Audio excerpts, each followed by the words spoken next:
if we look back at Sri Lanka's batting as it was in the first innings, there was a little bit of unfortunate incidences that happened there. Hasini Pereira was the part of the squad today, but she couldn't actually get the team going there. But heading into the next match, probably the team would want to avoid the clean sweep. So what could be their approach there, Annesha? Because it's a home series, and they would want that their fans get to see that one final win from the side.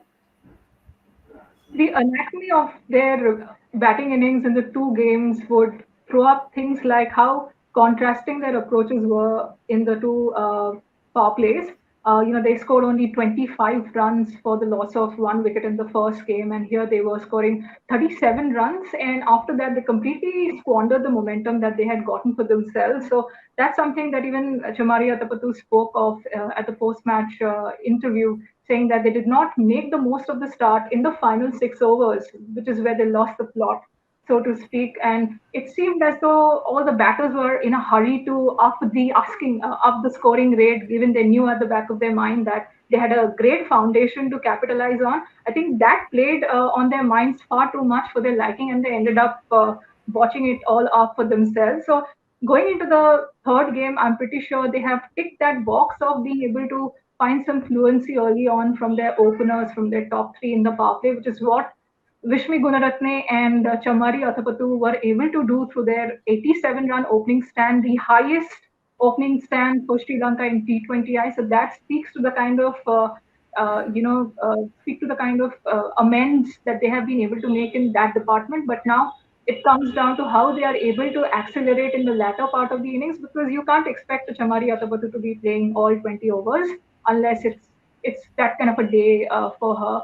So the lower order needs to come to the play. The lower middle order as well has to join in the party. And Vishmi Gunaratne, I would hope for her to carry some of the form she displayed today, carry some of the confidence she showed in her stroke making into the third T20I. Given the series, the outcome of the series is already decided, but they should look to maximizing on the positives they've gotten. And Vishmi Gunaratne, to me, is one of the bigger positives for Sri Lanka to take away from this game, even more than Chamari Atapattu, I would say, because Vishmi is all of 16 and she had a record school cricket season heading into this series. I think just after the Commonwealth Games qualifiers, where she debuted for Sri Lanka, she scored a whopping 417 runs in one innings in an under 19 school tournament, which is a record in Sri Lankan cricket. And that came off only 128 balls. It included 49 fours and 29 sixes. So that speaks to the kind of potential this batter possesses. And as Mohit mentioned earlier, that we could potentially see her leading Sri Lanka in the 2023 Under 19 inaugural Women's World Cup. So that's something for not just Vishmi to keep in mind, but also I'm pretty sure Chamari Athapattu, being a senior batter, senior member of the Sri Lankan squad, is keeping tabs on. So if Vishmi Gunaratne is able to replicate some of the form she showed today, I think it will mean great things for Sri Lankan cricket heading forward. For Sri Lanka, the biggest positive from today's game, the second T20I, was the opening stand, of course, as mentioned by Annesha there, and Vishmi Gunaratne, the youngster coming in and stepping up for the side. That should have given her a lot of confidence heading into the final game that's going to be played at Dambula as well. But if we talk about the batting unit, as we already discussed, that there has been an issues there with the batting unit of Sri Lanka, and that's where we think that probably there is an over dependency on the skipper there, Mohit. Yeah, that has been there for a long time now, and Shashikala Sirivardhane's retirement hasn't really helped their case, because she was one really high quality middle order batter that they had, and who they could always fall back on in scenarios where Chamari Atapattu would lose her wicket early. Again, one of the best off spinners ever in women's cricket, and also a very good safe fielder. So I think they are really missing that high quality all rounder. They had Ishani Lokusurya gave for a very long time, change maker, difference maker with bat and with the ball. She was absolutely brilliant in that 2013 World Cup, and she was like a very passionate player. I think Sri Lanka is missing those game-changing players now in the middle order. But in Kavisha Dilhari, like Chamari Atapattu herself said, there is a possible replacement for someone like Shashikala Sirivardhane. I don't think one player can replace a player like that. You probably need two or three players. But with someone like Kavisha Dilari, all the ingredients are in place. She has all the shots with the bat, with the ball. We've seen she's a quick learner. Like Annesha mentioned today, she bowled a lot better. Last time she was thrown into the deep end, had to bowl that 20th over. But today her bowling was a lot better. She bowled tighter lines, didn't give away any freebies, bowled a little more quicker. And she probably is one of the better fielders too in the Sri Lankan team. Like very strong arm. We saw it today in the deep. She was quite good. So yeah, there is an over dependence on Chamari Atapattu, but I think Sri Lanka has the players to be able to make an impact. They just need more exposure against high quality attacks. Kavisha Dilhari is definitely one player that Sri Lanka would consider as a great asset for the side, and that's from the Pakistan tour as well. She had a good outing there as well, and that's where the team will pin a lot of hopes on her in the final game. But speaking of India, we saw that today Yastika Bhatia did the wicket keeping duties, and she's been quite impressive in quite a few interviews of hers. She has mentioned that she loves to work on her wicket keeping abilities. She feels that doing so she might provide herself with a greater opportunity to be a part of the side and then also contribute in both ways with the bat and with the gloves as well. So that has been an impressive thing from coming in from her, Anisha. Certainly, Ashwini, and we know that Kiran More has played a huge role in her being able to find that confidence within herself to model herself into not just as a top order batter who can be a floater in the top to middle order, but also be a reliable keeper. She keeps regularly for Baroda and has done for West Zone in the age group as well as senior tournaments.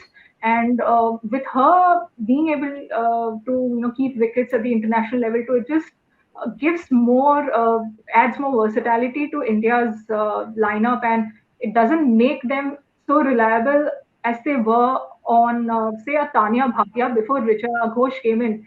Tanya Bhatia, we know that she has struggled with the bat for many reasons, including the fact that she has been historically shunted up and down the order. There hasn't been a proper definition of role for her that has helped her. We cannot say that for Tanya Bhatia, and even when she got opportunities in a particular position, she has been off color. She's been inconsistent. She's done well in patches as well, especially that rare guard partnership she had with Sneh Rana in the Test match. But after Richa Ghosh started bombing the way she did with the bat, she literally thrust Tanya Bhatia out of the equation in terms of the limited overs game. And with Yastika Bhatia having become a reliable contender, reliable name in the ODI mix, the Indian skipper, which is now Harmanpreet Kaur across formats, she knows that she can turn to somebody like a Yastika Bhatia, given the reliability she offers solely by dint of her batting. Now, given she can also, chip in with the gloves, and she's a reliable wicketkeeper. It's not as though she's being thrust into the unknown, as was the case with Richa Ghosh. Richa Ghosh had barely kept at the top level, but Yastika Bhatia has a lot of experience keeping at the domestic level. So with Yastika Bhatia's ability to anchor innings, even today you could see that she took the responsibility on her, made the most of the reprieves she got early in her innings, wasn't too phased. Yes, there was those run out opportunities that did pop up here and there, and she eventually got stumped. But even then, she was able to take some responsibility and make sure she took the game as close to its end as possible and gave the kind of support Harmanpreet must have asked of her. So she does come across as a reliable, long-term, limited overs option for India. And if she can, perform regularly in whatever opportunities she gets, however scarce or however frequent they are, I think Yastika Bhatia will. She has what it takes to be one of the all-time greats of Indian cricket, mind you. Well, we can certainly say so. And now that India has won the series 2-0, they'll look to clean sweep, whereas Sri Lanka would want to get that final win and probably make it a 2-1 match. But let's take predictions from our experts before we wrap this up. So, is it going to be a clean sweep or are Sri Lanka bouncing back more? It's hard for Sri Lanka to bounce back considering the number of limitations that they have, especially with their batting. Their bowling has arguably been as good as India's, if not better. But I think the one aspect that they would really be disappointed with is their fielding. It was very ordinary during the Pakistan series as well, and even during this series. their fielders have actually let their bowlers down. And fielding is one aspect where you can just make up with hard work. It's not like batting or bowling, where if you have a limited skill set, you can't progress beyond a certain point, even if you're doing your best. But in fielding, like if you do the basics right, if you keep working at it, you can become really good. Like Shafali Verma is probably a good example of that. Still not a great fielder, but from the time she first came into the team to now, today, she took that really good diving catch in the covers. So the amount of hard work that she's put in is showing. So I think if Sri Lanka get their fielding right, take all their catches, don't miss run out opportunities, just like emulate Anushka Sanjeevani behind the stumps, like give your best, take all opportunities that come your way. There might be a surprise in store, but I think India are the overwhelming favorites for me. India favorites for Mohit, and your take on that, Annesha? I have to concur with Mohit here, though I had said at the start of the series that I don't see either series being clean swept by India. I did posit them as overwhelming favorites to win both, but given how Sri Lanka have performed, a lot has been amiss in terms of their team compositions and the inability of their playing 11 to put up all-round performances. I think it is going to be a clean sweep. Whether Sri Lanka are able to, find some consolation through improved performances in specific sections of the three departments, as Mohit rightly alluded to, their fielding needs to be much, much better than it has been today or was in the first game as well. India, for their part, I think are going to put up a much better performance than they have so far in the two games. We've seen stop-start performances from most of their stars. Harmanpreet has done well, but even then, she wasn't at her trademark best, trademark aggressive, so to speak. But I think come the third T20I, now that they have the win in the bag and they have ticked a few boxes in several departments. Some of their batters performed in the first game, some others did today. I think we are going to see a more holistic, all-round, well-polished performance in the third game. And should they get the opportunity to bat first after they win the toss, I think we are going to see a much bigger total because, as I mentioned earlier, the pitch seems to be getting flatter, and that will really make life very, very difficult for the bowlers, however good their spinners have been. Sri Lanka's, I mean. So let's see what happens. Sri Lanka and India will lock horns with each other for the third T20 on 27th of June, and we'll of course join you for with the pre, mid, and post show of that match as well. So stay tuned, and for all the updates on women's cricket, stay tuned to Women's Cricket Zone.